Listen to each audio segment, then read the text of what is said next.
En esta ocasión invitamos aquí a Renato Calleja, que viene del Instituto de Limas, el Instituto de Matemáticas Aplicadas y Sistemas.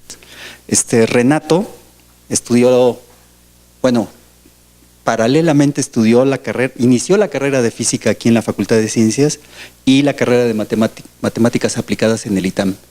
Aquí en la carrera de física se cruzó una huelga allá por el año 2000 y entonces pues como que terminó bien la parte de las matemáticas aplicadas en el ITAM. Luego se fue a hacer un doctorado en la Universidad de Texas, en Austin. Pasó varios años fuera de México, según me platicó, casi 10 años, y luego regresó en el 2013 y actualmente pues es investigador ahí en el IMAS de tiempo completo. Se dedica al área de sistemas dinámicos y en esta ocasión nos va a platicar pues, sobre eso, ¿no? Kolmogorov, Arnold, Moser y la estabilidad del sistema solar. Gracias. Bueno, pues muchas gracias. Gracias a los organizadores de Hablando de Matemáticas por la amable invitación. Siempre es un placer poder venir aquí al instituto y a la facultad a contar un poco de las cosas que hago. Pues como se mencionaba, pues yo me dedico a, en grandes rasgos, yo me dedico a estudiar sistemas dinámicos. De hecho, desde hace mucho tiempo tengo interés en esta área. A lo que quería mencionar, que de hecho Héctor no mencionó, es que yo hice la asignatura de ecuaciones diferenciales con él, cuando estaba estudiando aquí la carrera de física. Entonces, y pues ya desde entonces traía la inquietud de estudiar sistemas dinámicos y pues me dediqué a eso durante mucho tiempo.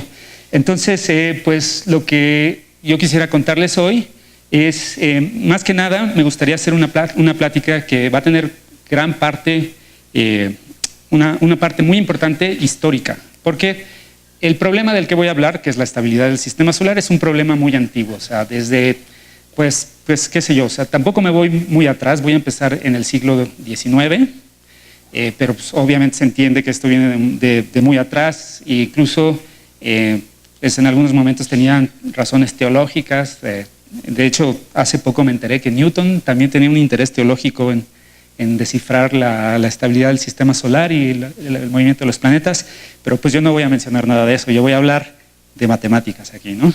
Entonces, pues vamos a hablar un poco la historia de la estabilidad, del problema de la estabilidad del sistema solar, y pues lo voy a mencionar desde el punto de vista de los sistemas dinámicos, de las ecuaciones diferenciales y de las cosas a las que yo me dedico. Entonces, empezamos nuestra historia con este hombre.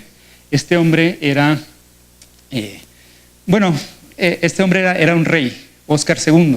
Óscar II era un rey, pero aparece en esta historia porque también, además de ser rey, era matemático. Era rey de esos dos países que en el siglo XIX eran un mismo reino. Ustedes saben muy bien, estos dos países son Suecia y Noruega. Y entonces Óscar II,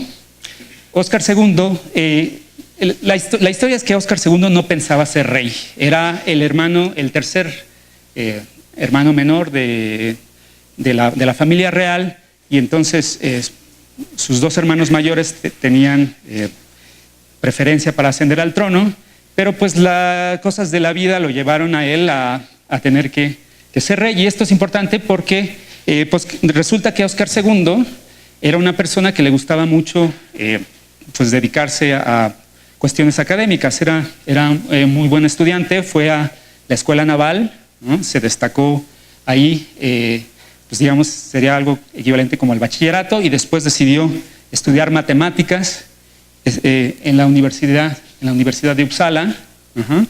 Es una de las universidades más antiguas de Europa, también está en Suecia, un poquito al norte de Estocolmo. Esta es una foto de la Universidad de Uppsala en un día soleado.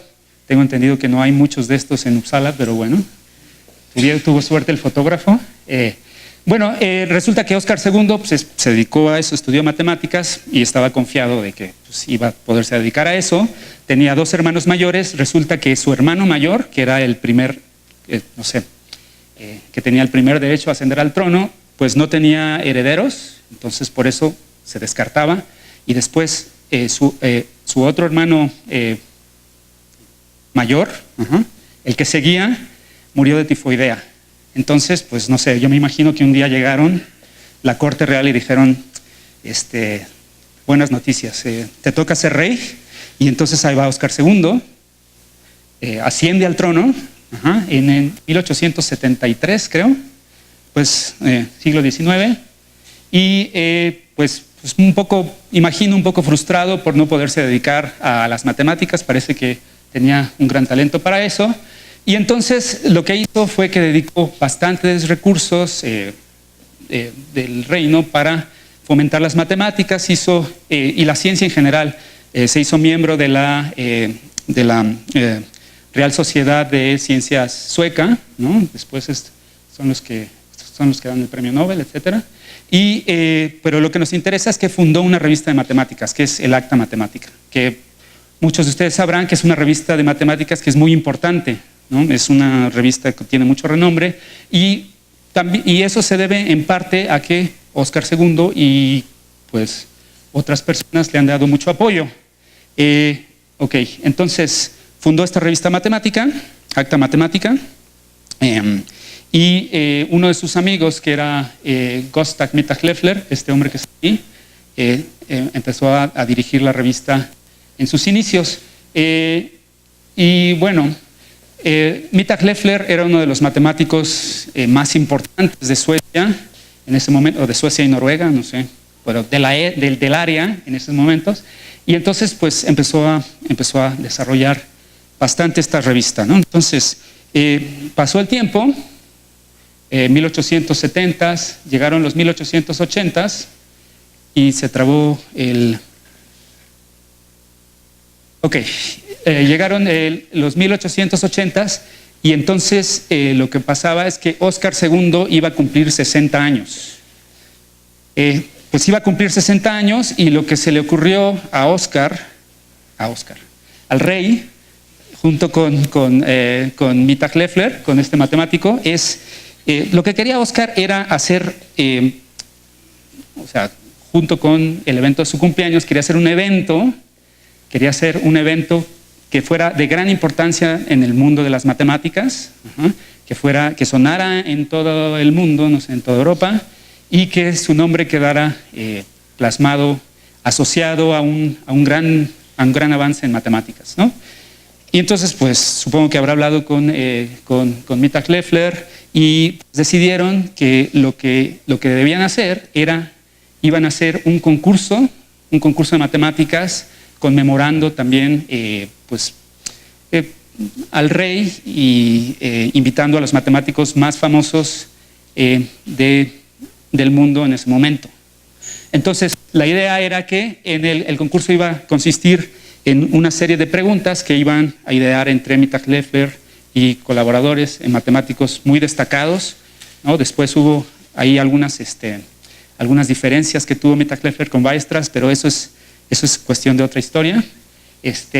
Pero el chiste es que se publicaban preguntas, las preguntas iban pensadas para que fueran preguntas difíciles que interesaran a los matemáticos famosos de ese momento, y que se publicaran trabajos que fueran importantes, avances importantes respecto a estas preguntas, y el trabajo ganador se le iba a publicar en el Acta Matemática, en esta revista que había fundado entre el rey y sus secuaces, y había una suma de dinero también que se daba junto con el premio. Entonces, bueno, esta fue la idea. Pusieron varias preguntas, me parece que eran 6 u 8, y una de las preguntas tenía que ver precisamente con ecuaciones diferenciales, y tenía que ver con cuestiones de estabilidad. Pues estabilidad desde el punto de vista de las ecuaciones diferenciales, pero estabilidad desde el punto de vista también de sistemas mecánicos. O sea, todos tenemos alguna idea intuitiva de lo que es la estabilidad. O sea, en el curso de ecuaciones diferenciales vemos una definición matemática de lo que es la estabilidad, ¿no?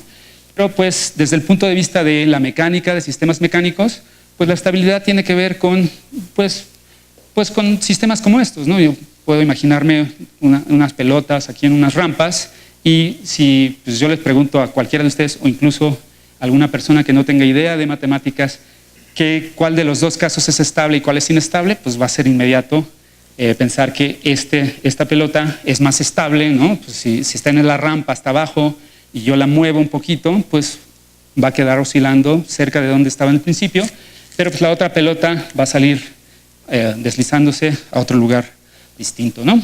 Bueno, pues esta se puede formular en matemáticas desde muchos puntos de vista. Uno de ellos es las ecuaciones diferenciales, y entonces estaba hablando de la pregunta que hicieron estos matemáticos, entre ellos Vitas Leffler, para el concurso, porque la pregunta tiene que ver con el tema de esta charla. Era hacer algún avance, alguna contribución al problema de la estabilidad del sistema solar desde el punto de vista de las ecuaciones diferenciales. Pues básicamente es la teoría de gravedad de newtoniana. Se puede escribir una ecuación diferencial para el problema de n cuerpos en el espacio que se mueven bajo esta atracción gravitacional, y la pregunta era escribir las ecuaciones, bueno, eso no es tan difícil, ¿no? Escribir las ecuaciones del problema de los n cuerpos y decir algo sobre la estabilidad de este sistema y su relación con la estabilidad del sistema solar. Era esto, ¿no? Un problema muy antiguo. Mucha gente había intentado este problema desde este punto de vista, ¿no? Lagrange, Laplace, Euler, etcétera. O sea, había grandes nombres ahí, Gauss, y pues era una pregunta que se tenía todavía, se sabía que había mucho camino por recorrer. Y de hecho, esta pregunta estaba ahí en el concurso, porque había un matemático muy destacado en esos tiempos, 1880, en Francia, que vivía en París. En esos momentos estaba apenas construyendo la Torre Eiffel. Estas fotos creo que son de 1886. Entonces, es el mismo momento cuando se estaba publicando las convocatorias de este concurso, ¿no? Y entonces, en París vivía pues un matemático que era relativamente joven en ese momento, había sido ya muy destacado en varias áreas de las matemáticas y había hecho bastantes contribuciones a las ecuaciones diferenciales, y ellos sabían que se iba a interesar en este problema. Y aparte, pues había bastante motivación, o sea, era el reconocimiento, el premio, había el dinero, y después les cuento qué es lo que pasa. A lo mejor quito el cursor, ok, sigue apareciendo ahí. Bueno, pues este era el matemático en el que estaban pensando, ¿no? Este es Henri Poincaré. Era joven en ese momento y se dedicaba a este tipo de problemas, había hecho ya mucho trabajo y pues pensaban que podía hacer una contribución importante. Entonces, pues Poincaré pensó en ese momento,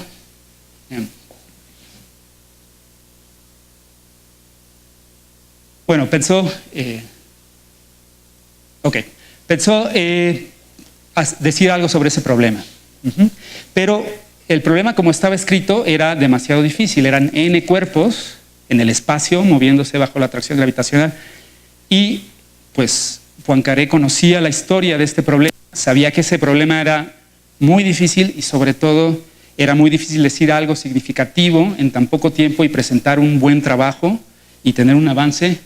Entonces lo que decidió es estudiar un sistema más sencillo, simplificado, que había sido introducido por Euler, que es este sistema que está aquí. Lo que hay aquí son solamente dos planetas. En este dibujo aparece algo que se parece a la Tierra y algo que se parece a la Luna, pero el chiste es que son dos planetas, uno más masivo que el otro, y el planeta menos masivo, en este caso la Luna, se está moviendo en una órbita circular alrededor del planeta más masivo, por ejemplo alrededor de la Tierra, y entonces la ecuación diferencial o el problema consiste en describir el movimiento de una partícula, un satélite o algo que tiene masa muy pequeña. De hecho, en el modelo se asume que la masa del planeta es 0, y esta masa se mueve pues entre los dos planetas bajo la atracción gravitacional, ¿no? Obviamente esto está en un marco de coordenadas rotatorio, entonces pues en el dibujo y también en las ecuaciones aparece como si la Luna estuviera fija en un punto a pesar de que se está moviendo en círculos, ¿no? Entonces este es el sistema que Poincaré decidió estudiar, hacer una un avance matemático sobre este sistema y que tuviera que ver con la estabilidad de algunas trayectorias de la partícula de esta órbita azul, y entonces decidir publicar algo al respecto. Por cierto, bueno, este planeta, encontré en internet una página donde ustedes pueden poner la masa de los planetas, y entonces esto lo simula. Entonces lo voy a dejar ahí. Si puedo. Ok, aquí está, ¿no? Aquí escoge uno la masa del planeta más pequeño, le puse 0.17, y entonces, bueno, ahí supongo que es un método de integración. Empieza a integrar el planeta, es el movimiento del planeta, entonces ahí está dando vueltas. Escogí esa masa también porque eso está muy cerca de una órbita periódica, entonces vamos a dejar eso ahí corriendo, y por lo pronto vamos a hablar de qué es lo que pretendió hacer Poincaré con esto, ¿no? Ok. Entonces, a Poincaré se le ocurrió, este sistema era un sistema en el plano, era el movimiento de esta partícula en el plano, y se le ocurrió, para hablar de estabilidad, se le ocurrió que lo más importante, o una de las trayectorias más importantes y fáciles de tratar, eran las órbitas periódicas. Esta ecuación en el plano tiene 4 dimensiones, 2 posiciones, 2 velocidades. Fijando la energía a un valor fijo, se reduce a 3 dimensiones, y entonces él iba a estudiar órbitas periódicas, ¿no? Que son trayectorias cerradas, y para reducir la dimensión del sistema, lo que hizo fue, iba a estudiar una sección, una superficie que atravesara la órbita periódica. La órbita periódica, aquí espero que la vean, está atravesando esta superficie en este punto, y entonces lo que pensó Poincaré es, lo que voy a estudiar es las propiedades de una función que sea la función que crea el flujo, empezando en un punto sobre la superficie, integrando la ecuación diferencial hasta que vuelva sobre la superficie, ¿no? Entonces eso define una función del punto X, que son las condiciones iniciales de integración, al punto f de x, en esta sección, y entonces dijo Poincaré, ok, voy a estudiar qué pasa con esta función, qué es lo que hace, cuáles son sus propiedades, porque si yo entiendo la dinámica de esta función, lo que estoy entendiendo son lo que pasa con las trayectorias que están cerca de la órbita periódica, y puedo decir algo sobre la estabilidad del sistema. Esa es su idea de Poincaré. Vamos a ver cómo le fue.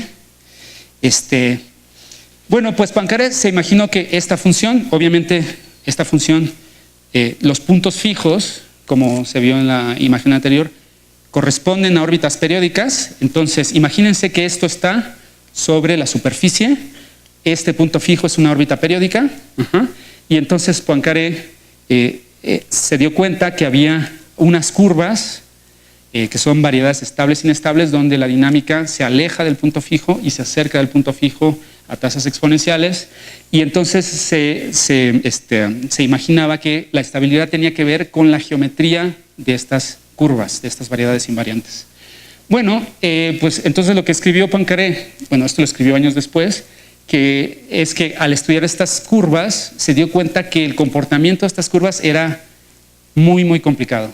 Era muy complicado, y de hecho lo que escribió él es que ni siquiera se atrevía a dibujar las curvas enteras, ¿no? Porque eran tan complicadas que no, o sea, bueno, eso fue lo que escribió, y no me atrevo a dibujarlas. Entonces, que alguien más las dibuje más adelante en su vida, yo por ahora no puedo decir nada.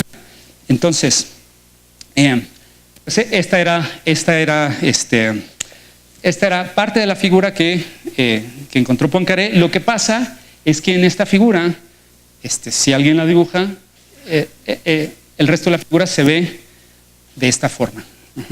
Esta forma, lo que hay en esta figura es que hay mucha complejidad. Vemos que las curvas, la roja y la azul, pues serían lo que corresponderían a esas curvas que salen ahí, ¿no? Bueno, de hecho las flechetas están al revés con el dibujo, pero imagínense que, por ejemplo, que esta es la roja y esta es la azul. Pues resulta que si extendemos las curvas empiezan a intersectar y se empiezan a doblar y se empiezan a estirar exponencialmente rápido. Y pues eso esta imagen o algo similar en la cabeza de Poincaré fue lo que le llevó a escribir que esto era demasiado complicado como para dibujarlo y para poder entenderlo. De hecho, pasó mucho tiempo antes de que se entendiera bien cuál era la complejidad que estaba metida en ese proceso, en esa intersección de curvas, y no fue hasta los 60s que este matemático, Stephen Smale, hasta 1960, creo que 60, no me acuerdo, 63, algo así, que pues Stephen Smale, con argumentos más topológicos, hizo un modelo muy simplificado para demostrar la complejidad que aparecía en esos dobleces y estiramientos en esa figurita geométrica, y después eso pues se le bautizó como la herradura de Smale, porque justamente en este proceso de estirar y doblar pues aparece una herradura en algún momento. Pero eso es otra historia. Bueno, esto es interesante porque a partir de ahí esta estructura o estructuras similares se empezaron a encontrar en muchos sistemas de muchas aplicaciones muy diversas, y después pues eso estuvo relacionado con el surgimiento de la teoría del caos y otras cosas. Pero en realidad no voy a hablar mucho de eso. Eso ya fue un salto en el tiempo a los 60s, pero ahorita voy a volver a los 60s, pero por otra razón distinta. Ok, entonces en 1890 Poincaré propone este tipo de cosas que aparecen en el sistema solar, y dice: esto es muy complicado, por ahora lo voy a dejar así en su complejidad, y eso fue suficiente para que sacara el premio. Se ganó el premio, su trabajo apareció publicado en el Acta Matemática, recibió el dinero, después lo perdió por una anécdota que no voy a contar aquí, pero si quieren después les cuento cómo perdió el dinero y perdió, pero ganó muchísimo. O sea, ganó el primer premio y ganó mucho renombre, y después compiló todos sus trabajos y hizo un gran trabajo de mecánica celeste, que son los métodos nuevos de la mecánica celeste, que publicó 3 años después. Y sobre ese trabajo me gustaría hablar, porque eso tiene que ver con los nombres que había mencionado en el título de Kolmogorov, Arnold y Moser. Entonces, seguía la pregunta. Muy bien, vimos ya la complejidad en el problema restringido de los 3 cuerpos y las órbitas periódicas. Sigue la pregunta, ¿se puede decir algo sobre la estabilidad del problema de los n cuerpos? Bueno, pues Poincaré sabía que las órbitas periódicas eran tal vez, o sea, las órbitas periódicas eran sencillas, pero no, en ese momento no le decían mucho sobre la estabilidad, más bien le decían sobre inestabilidades que pueden existir en el problema. Entonces, más allá de órbitas periódicas, Poincaré decidió estudiar órbitas que se llaman cuasiperiódicas. Ahorita voy a explicar qué son las órbitas cuasiperiódicas. Nosotros sabemos que funciones periódicas pues son funciones que satisfacen esa definición. Esta es una definición de cálculo 1. Pues una función periódica tiene un periodo t, ¿no? Entonces esta función se repite. Aquí pongo un ejemplo porque lo voy a usar después. Entonces, si uno grafica esta función, entonces pues lo que uno ve que es que por esta propiedad pues la gráfica se repite una y otra vez, ¿no? Esta gráfica se repite cada 5 unidades, ¿no? de t. Bueno, estas son órbitas periódicas. Esta es una función periódica, todos la conocemos. ¿Qué es una función cuasiperiódica?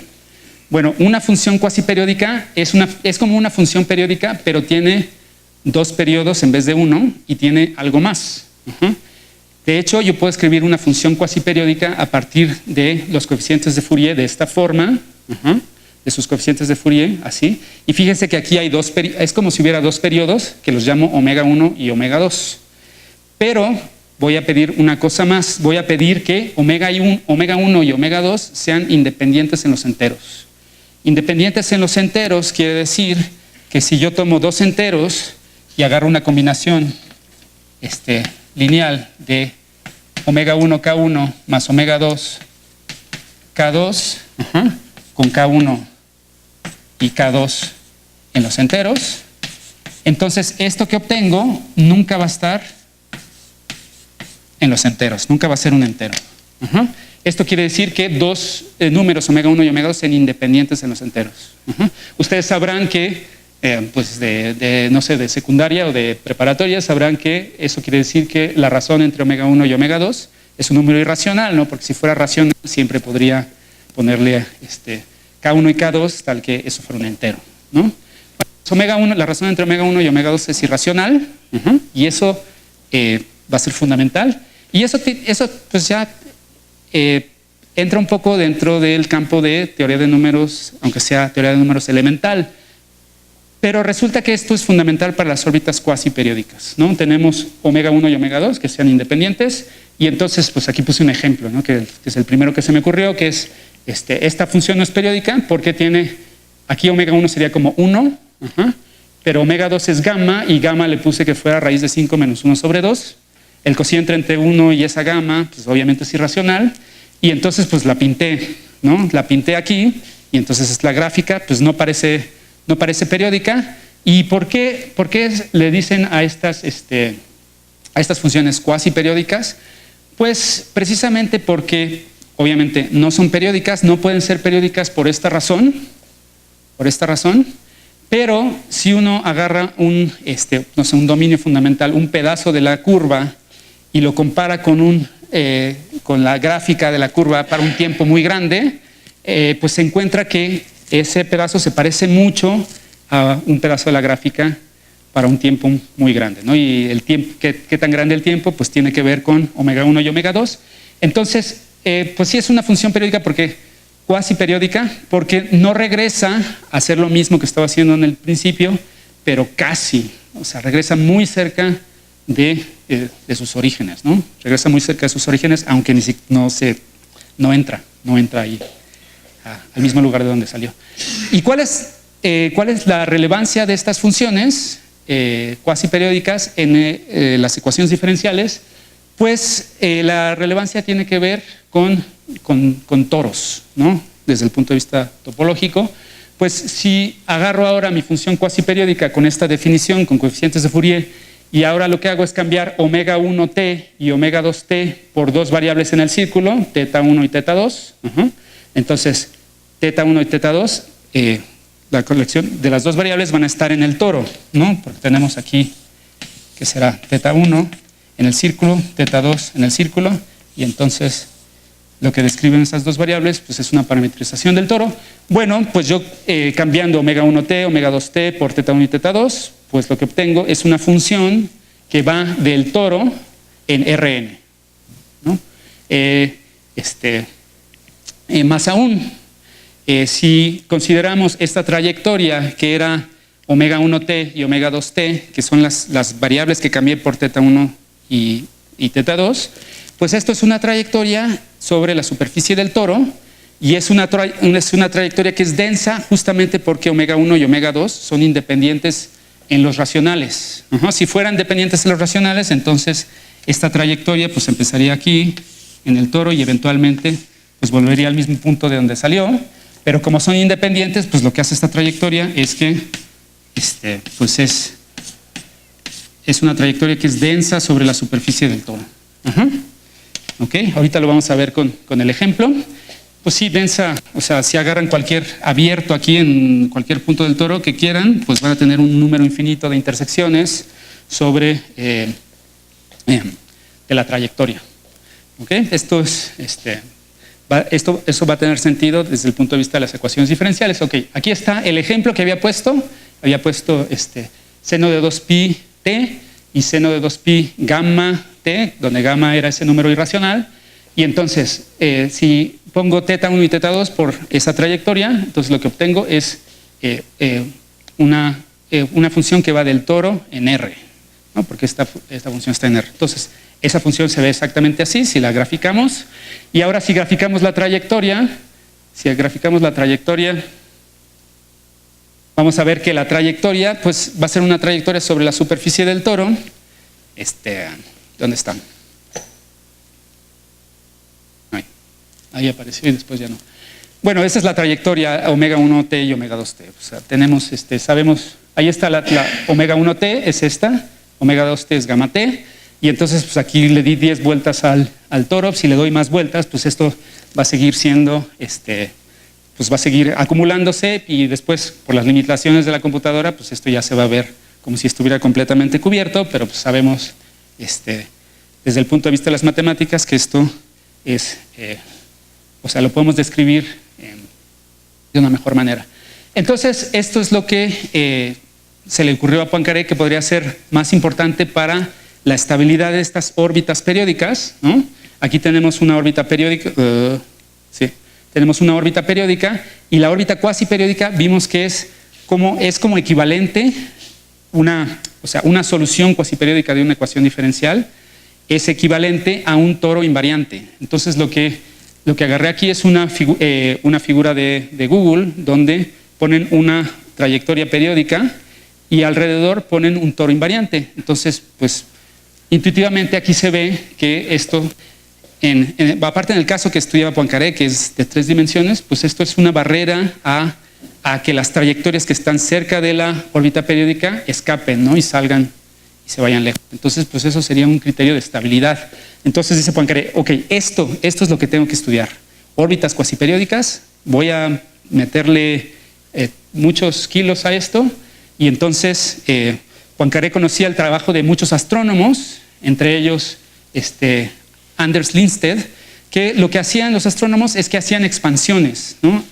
Normalmente ellos hacían expansiones de órbitas periódicas, pues muy parecidas a las expansiones que se hacen aquí en ecuaciones diferenciales 1 y 2, ¿no? Con el método de Frobenius y todas esas cosas, pero lo que hizo Poincaré es poner, ok, voy a imponer que la solución sea cuasi periódica, voy a meterla en la ecuación diferencial que tengo y voy a expandir y voy a ver si esas cosas convergen para tener algunos de estos toros invariantes.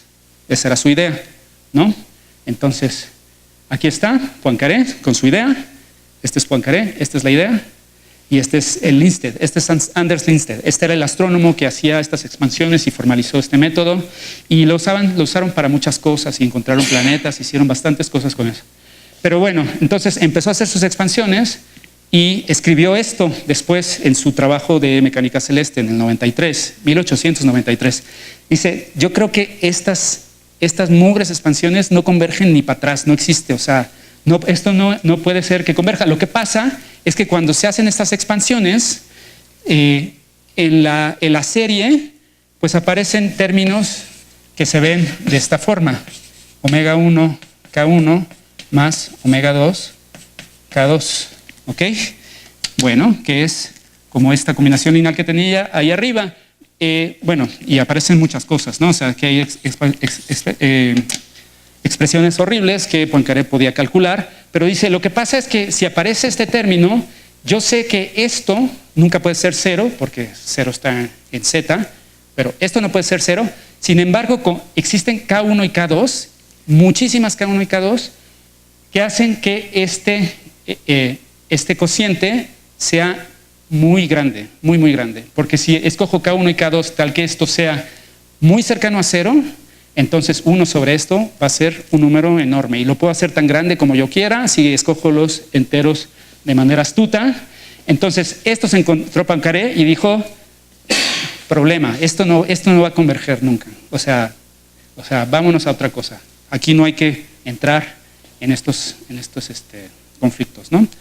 Ahí puse la iba a decir la cuota, pero no es la cuota, la cita, gracias.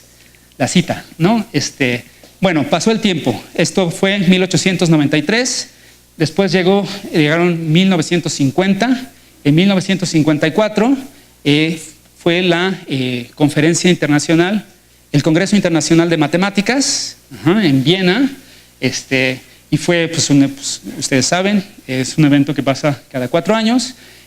Uno de los conferencistas plenarios era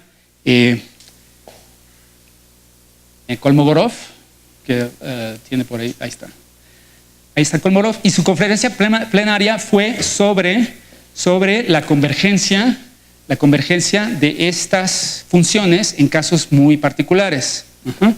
Entonces, Kolmogorov dio una conferencia plenaria, dijo, lo que hay que hacer para ver la convergencia de estas series es que hay que tomar cierto número de bueno, cierto tipo de irracionales que sean irracionales difíciles de aproximar por racionales, y después hay que hacer un teorema es como un teorema de la función implícita. En realidad era un método de Newton en espacios de Banach, y hay que hacer muchos trucos para que esto converja. Dio su conferencia, fue un gran evento, o sea, la gente ahí estaba muy emocionada, presentó un trabajo para las memorias de la conferencia, que era un trabajo de 6 páginas, que decía, pues básicamente esto, ¿no? Hagan un método de Newton, escojan un número difícil de aproximar por racionales, y entonces van a tener toros invariantes. Y dijo, ya estuvo, y pues lo presentó y se fue a otras cosas, ¿no? Bueno, pues Kolmogorov pues, hacía demasiadas cosas, y él planeaba que pues, la gente ahí llenara todos los huecos. Y entonces esto fue en el 54, presenta las memorias del Congreso, etcétera, y no fue hasta los 60s, en el 63, en el 62 Moser dio una teoría, dio una prueba para hacer que el método de Kolmogorov que había propuesto Kolmogorov funcionara, y lo hizo en un caso más general cuando se consideraba que la regularidad del hamiltoniano era finita, y después Moser también dio una extensión. Moser dio una extensión para el caso de hamiltonianos degenerados. Las dos pruebas de Moser y de Arnold eran distintas a lo que proponía Kolmogorov. En esencia era la misma idea, pero estas fueron las primeras 2 pruebas realmente completas sobre la convergencia de estas series, ¿no? Entonces por eso la teoría que surgió de estos 3 eventos, de estos 3 artículos, digamos, se conoce como teoría CAM por las iniciales de Kolmogorov, Arnold y Moser, ¿no? Que es algo a lo que yo me he dedicado bastante tiempo. Bueno, esta teoría que propuso Kolmogorov y que formalizaron Arnold y Moser, pues también fue extendida por otras personas, fue utilizada, se utilizó en muchas áreas, entre ellas se utilizó en geometría por esta persona que algunos de ustedes conocerán. Es John Nash. John Nash, cuando estaba demostrando su teorema de encaje isométrico en geometría, pues utilizó pues, estas mismas ideas de método de Newton en escalas de espacios de Banach. Esto se formalizó también, pues Moser también entró ahí y hizo más trabajo, y entonces esto se empezó a utilizar para estudiar la regularidad de soluciones de ecuaciones diferenciales parciales. Ahora esa teoría, que son básicamente teoremas de función implícita, pero son teoremas de función implícita para operadores que pierden regularidad. Por ejemplo, este operador pierde regularidad por el hecho de que aparecen estos coeficientes que pueden ser muy grandes. Este problema hoy se conoce como el problema de pequeños divisores, ¿no? Porque estos divisores son muy pequeños y entonces pues uno sobre ellos resulta ser muy grande. Bueno, de la teoría de Nash pues salieron estos encajes, ¿no? Y entonces pues últimamente la gente se ha dedicado a ver qué implicaciones tienen estos encajes, y entonces pues una figura que aparece en Google que es muy llamativa es pues, por ejemplo, este es el encaje de un toro plano, de un toro como en R3, ¿no? O sea, la teoría de Nash predice que eso se puede hacer, y después estas personas, que no se ve su nombre ahí y no lo puedo leer, hicieron una simulación para ver cómo se vería ese encaje, por lo menos a primeros órdenes. Bueno, ok, está la teoría de Kolmogorov, Arnold y Moser, ya formalizada, estamos hablando de los 60s. Sigue la pregunta de si se puede decir algo sobre la estabilidad del problema de los n cuerpos, ¿no? Sigue estable e inestable el sistema solar. A ver, ya tenemos teoría, vamos a ver si funciona.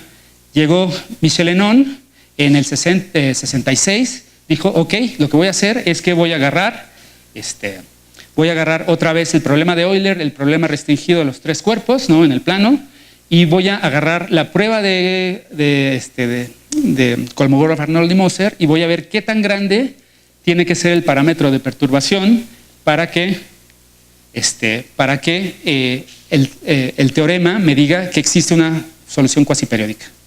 Entonces agarró el problema de los tres cuerpos, dijo, ok, vamos a ver qué tan grande es. Aquí el parámetro de perturbación epsilon, que había puesto en la otra diapositiva, es la razón entre las masas de los dos planetas. Entonces, si este tiene masa 1, este va a tener masa epsilon. Entonces, hizo el cálculo, bueno, lo hizo numéricamente a mano, numéricamente y a mano, y llegó a que el parámetro, para que hubiera una órbita cuasi periódica, la masa del planeta pequeño tenía que ser 10 a la menos 48 de la masa del planeta grande. ¿Okay? 10 a la menos 48 quiere decir que si nuestro modelo es el Sol y el planeta pequeño, tendría que ser una molécula de tamaño mediano. O sea, y entonces lo que escribió Henon es que pues en el estado actual estos teoremas pues están muy bonitos, pero desde el punto de vista práctico no sirven para nada, ¿no? O sea, fue más diplomático que yo, pero y qué mal que estén grabando, pero no, sí, o sea, pues sí, dice que esto no es práctico. Sí, o sea, yo sé que si está el Sol y hay una molécula, pues obviamente, pues esto es casi un problema de dos cuerpos, no es muy práctico decirlo, pero bueno, entonces Henon en el 66 dijo esto, que esto no le veo mucha utilidad desde el punto de vista de los astronómico, y Henon había hecho bastantes contribuciones a la astronomía y dijo, ok, pues esto no es demasiado bueno. Ok, entonces aquí es donde entra la relevancia del cálculo numérico, porque desde el punto de vista teórico hay pues teoremas que nos dicen sobre la existencia de toros invariantes, pero estos toros a lo mejor desde el punto de vista teórico están muy lejos de los casos físicos. Sin embargo, pues haciendo cálculos numéricos a lo mejor podemos llegar cerca de los parámetros relevantes. Bueno, está el cálculo numérico y hay otra cosa más que voy a mencionar en unos minutos, que son las pruebas asistidas por computadora, ¿no? Entonces, bueno, otro ejemplo también en el sistema solar es Júpiter.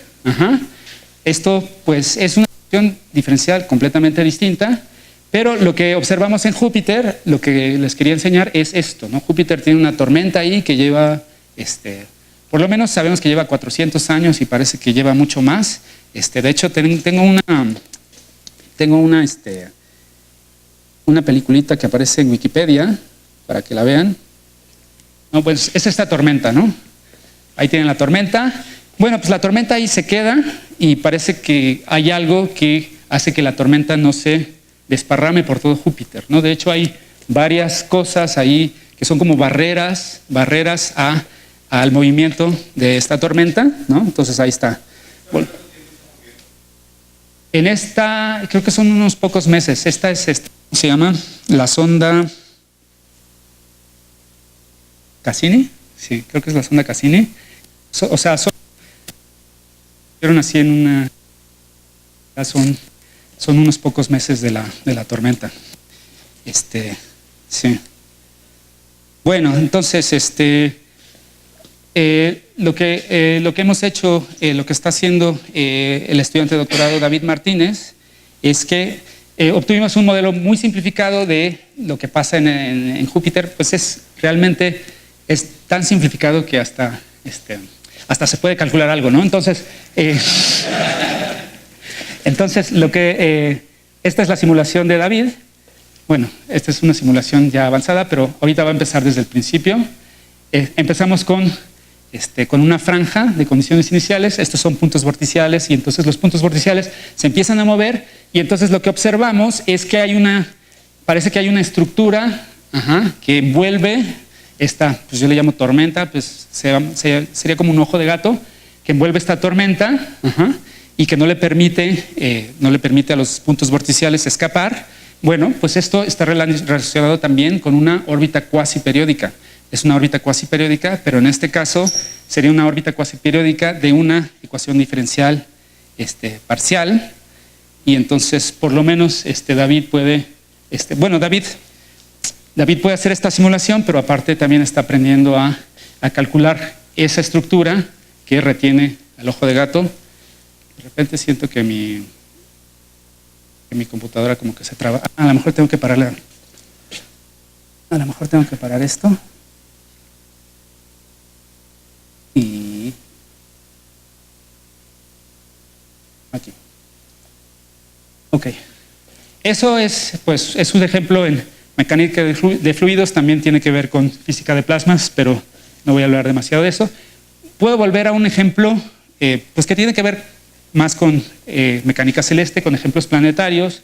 Esta es una trayectoria que encontraron, bueno, primero Moore en el 93 y después numéricamente, y después Richard Montgomery y Lance Sensiner en el 2000 demostraron matemáticamente la existencia de esta trayectoria, que es una curva, o sea, son tres partículas de masas iguales, y esas partículas se mueven en una curva cerrada, que es una curva en la figura del 8. Bueno, resulta que esta figura se demostró su existencia. Además, numéricamente se puede calcular y se sabe numéricamente que esta es estable desde, o sea, hasta donde se puede calcular. Bueno, pues Carles Simó y Tomás Capella, usando pruebas asistidas por computadora, demostraron que esta trayectoria, estos tres planetas moviéndose en esa trayectoria, son estables desde el punto de vista de Kolmogorov, Arnoldi y Moser. Es decir, hay toros invariantes envolviendo esta trayectoria, y esos toros invariantes impiden que las partículas se escapen. Bueno, esto en el 2000 pues dio mucho, pues hizo mucho revuelo, porque es una trayectoria cerrada y resulta que es estable, y pues a partir de eso se empezaron a calcular muchas de estas trayectorias. A ver qué aprendimos de aquí.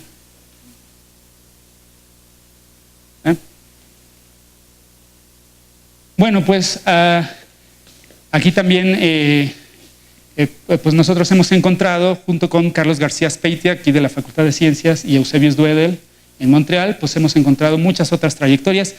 Hay muchas de estas coreografías que se han encontrado. Lo que pasa es que muchas de las que se encuentran, la mayoría de las que se encuentran, no son estables, son inestables desde el punto de vista de Kolmogorov, Arnoldi y Moser, pero pues aquí encontramos algunas que parecen ser, por lo menos desde el punto de vista numérico, estables. Habría que hacer pruebas asistidas por computadora para ver si realmente son estables, o sea, tener una prueba, aunque sea asistida por computadora. Si no saben qué es una prueba asistida por computadora, pueden ir al curso de David Sanders y Luis Benet, aquí en la facultad, que es los lunes y martes, y no sé el horario, pero ahí se aprenden a hacer cómo hacer una prueba de estas cosas. O sea, lo que pasa con estas trayectorias es que describir esto matemáticamente, analíticamente, pues es muy difícil.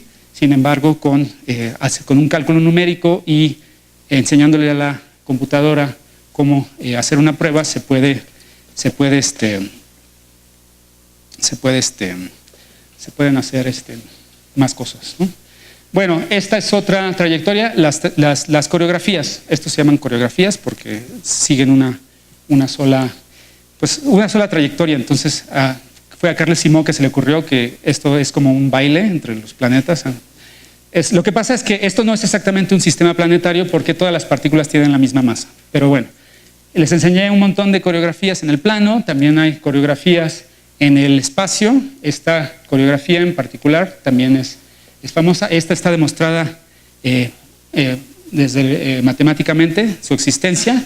Sin embargo, esta es inestable. Todas las coreografías que hay conocidas que no están en el plano, resulta que son inestables. Entonces, bueno, esta también la pudimos encontrar aquí, después numéricamente, y encontramos otras coreografías más complicadas, como esta. Estas son 9 planetas, los 9 planetas están en el espacio, resulta que siguen una sola trayectoria, y entonces, pues, se calcula la trayectoria.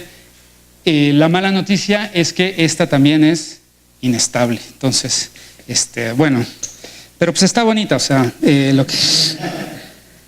no tiene mucho que ver con el sistema solar, con la estabilidad del sistema solar, pero pues es inestable, pero parece que por tiempos relativamente cortos las partículas permanecen en su lugar. Luego, un anuncio es que bueno, estas trayectorias que encontramos, pues las escribimos en un artículo, pero también hicimos una página de internet donde ustedes pueden ir y miren, este es el problema que puse al principio, a correr, y entonces pues, quería enseñar nada más que pues sí, es complicada la trayectoria, ¿no? Parecía que empezaba en una órbita periódica, pero después hizo una cosa bien complicada. Lo que les quería enseñar es, ¿dónde está? Aquí, ¿no? Entonces pusimos esas trayectorias en una página, entonces pueden ir ahí, la pueden girar y pueden ver cómo es la estructura. Y pues bueno, o sea, pues nada más van a poder ver cómo se mueven las trayectorias. Desafortunadamente esto no va a aparecer en el sistema solar ni en el universo porque es inestable. O sea, si encuentran 9 cuerpos moviéndose así, pues muy pronto se van a ir todos a donde quieran, ¿no? Bueno, en fin, entonces esto ya es, ¿qué decir para terminar? Esto, ¿no? La pregunta sobre la estabilidad o inestabilidad del sistema solar, pues sí, es muy difícil, hay muchas cosas por hacer, podemos encontrar trayectorias, algunas trayectorias estables, en general encontramos trayectorias muy inestables, algunas órbitas periódicas, encontramos algunos toros. Desde el punto de vista numérico podemos ir un poco más allá de la teoría y ver dónde esperamos que haya cosas estables, y obviamente esto ha traído muchísimos avances desde muchos puntos de vista, desde el punto de vista del análisis, de la geometría, un poco de teoría de números, aunque eso ha sido tangencial, pero pues obviamente sobre todo de las ecuaciones diferenciales de los sistemas dinámicos, y entonces hablar sobre la estabilidad del sistema solar ya en sí mismo pues es un regocijo. Entonces yo diría que hacerse esa pregunta ya es un premio de algún tipo, ¿no? Bueno, pues muchas gracias por su atención.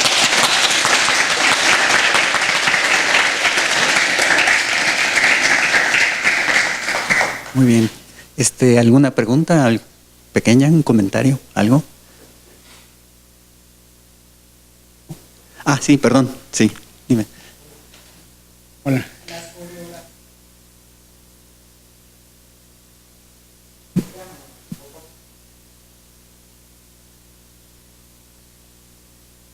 Bueno, o sea, esas coreografías son soluciones del problema de los n cuerpos, ¿no? La última que puse es una solución del problema de los 9 cuerpos. Y lo único que hay que hacer es encontrar soluciones periódicas a ese problema, que sean soluciones que tengan una sola trayectoria, ¿no? Entonces, pues lo que estamos viendo ahí es una solución de esa ecuación diferencial y con 9 partículas que siguen una sola curva. Entonces, pues, o sea, ¿y cómo las encontramos? Pues, pues hay todo un proceso ahí que podríamos discutir en algún momento. Pues Está bien. ¿Alguna otra pregunta? Está bien. Ok. Oye, pues muchísimas gracias, Nos vemos aquí en 7 días,